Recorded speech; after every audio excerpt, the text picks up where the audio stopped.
explain them, and we'll ask some of our congressmen and senators to say a few words, please. Yes, Mr. President. As you said, we have 4 bills for your attention today. These are bills that have been passed by Congress. In the closing days of the Biden administration, they pushed through a large number of rules and regulations that really hurt ordinary Americans, including in their own homes. So the first of these is HJR 20. This is a bill that repeals Biden-era regulations relating to consumer water heaters, consumer gas-fired water heaters. Who was in charge of this one? This is Gary and myself, sir. Gary Palmer sponsored it, but this bill specifically saves a factory in my district. 300 Georgians will continue to have their jobs as soon as you sign that. Mr. President, this rule was issued on Christmas Eve. I'm thinking that we wouldn't be keeping up with what the Biden administration is doing, but we moved quickly to get And this this was on gas heaters. banning natural gas. Isn't that tankless water ridiculous? heaters. And how were you supposed to get your heat then? Through electric? Through electric, yeah. Was that basically it? Yes, sir. Electric heat, which isn't as good? Crazy.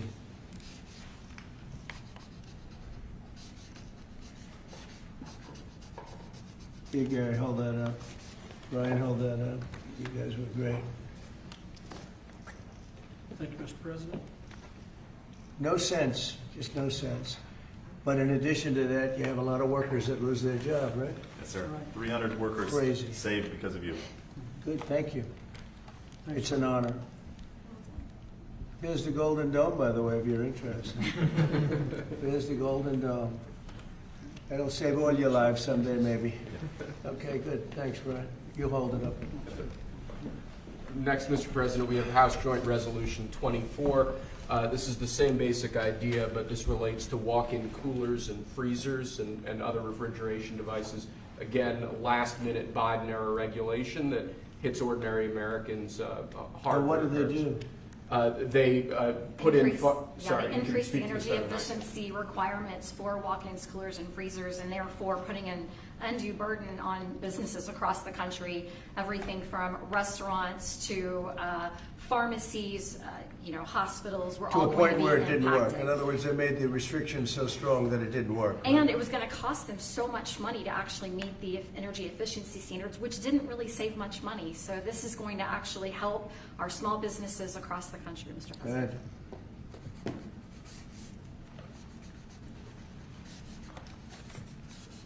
Many manufacturers would have had to close stop lines, shut down entire lines of businesses. And I just want to say, rescinding these, this was done days before you took office. They pushed through these regulations. They didn't think about the cost to businesses. They didn't put American interests first. They didn't put American businesses first. I am so grateful we finally have a president who's not only walking back these insane, burdensome regulations that are ultimately going to cost us Americans and American businesses, but that you are thinking about the next generation. And as we're leading into Mother's Day, some of us are trying to parent and serve this country at the same time. Amen. Thank you for welcoming my son, who was 15, with his mother serving, watching what we're doing for him and generations to come. You are making this country stronger for them. Thank you. Thank you very much. Good luck, right? Take care of your mom. Okay, I bet. You want to hold that up too? So you can.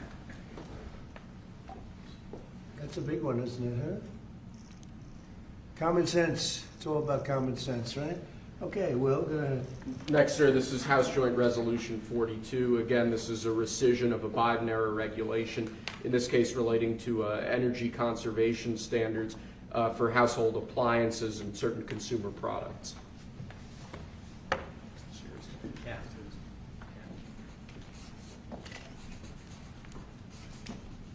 That's a good one. I know who's over there.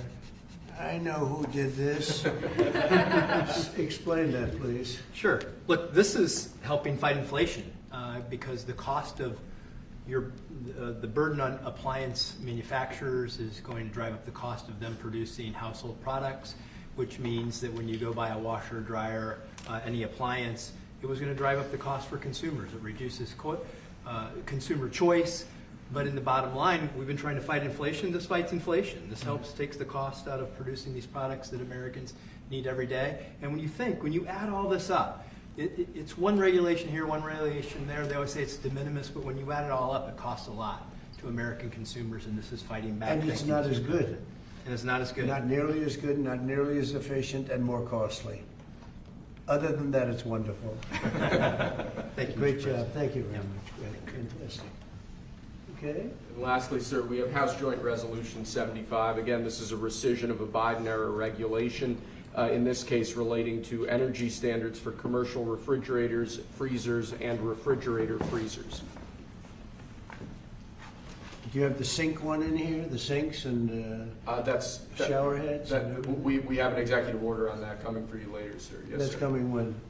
Later this afternoon. Okay, good. You gonna be around later this afternoon? Good. Sinks and shower heads, where you buy a home and you have a new shower head and you don't get any water, the water doesn't come out of the sink, the water comes out of nowhere. What a shame, what a ridiculous waste. Okay, let me do this. Come here. Who's responsible for this, This Will? is mine, Mr. President. Oh, good man here. Sir, Okay. thank You you. want to discuss that? Yes, sir. This was a government regulation that we have now repealed, thank you very much, Mr. President, that now saves the American taxpayer. I was getting ready to say the Texas taxpayer, them too, but the American taxpayer, because who would have ultimately paid the price on a government mandate and a government regulation?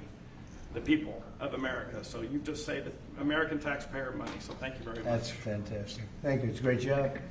Okay, any questions? Mr. President, President, President. Caroline said today that the 10% baseline tariff on all countries is here to stay, Yeah. even after the deals are done. Does that mean that countries offering 0 tariffs won't get reciprocity? You are going to always have a baseline. I mean, there could be an exception at some point. We'll see. You know, somebody does something exceptional for us. That's always possible. But basically, you have a baseline of a minimum of 10%. And some of them will be much higher, 40%, 50%, 60%, as they've been doing to us over the years. We had a wonderful deal yesterday. We have 4 or 5 other deals coming immediately. We have many deals coming down the line, and ultimately we're just signing the rest of them in.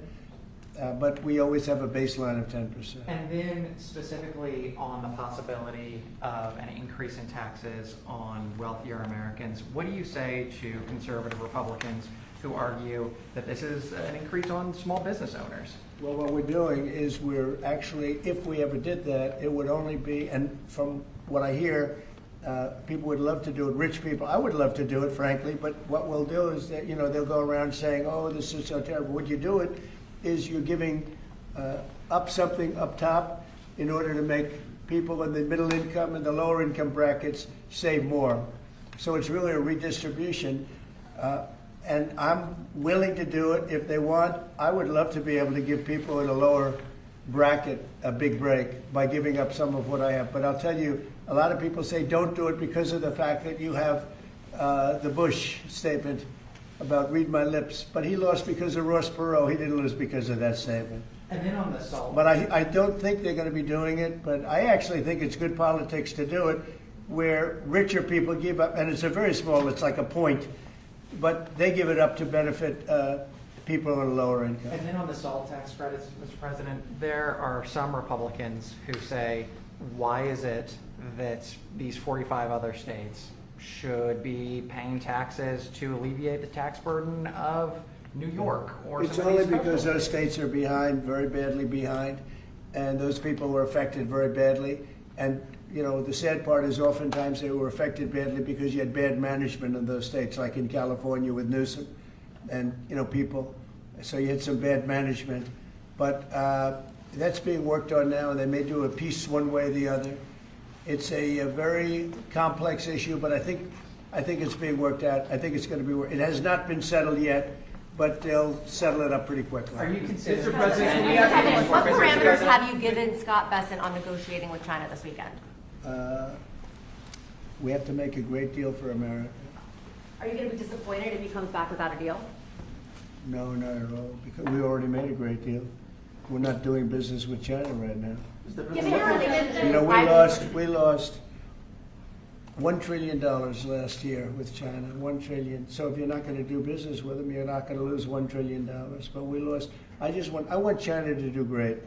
You know, I'm very friendly with President Xi. I have great respect for him and for China, but we can't continue to allow them to do what they did. When I was president, they paid hundreds of billions of dollars in tariffs and taxes. And then Biden screwed it all up.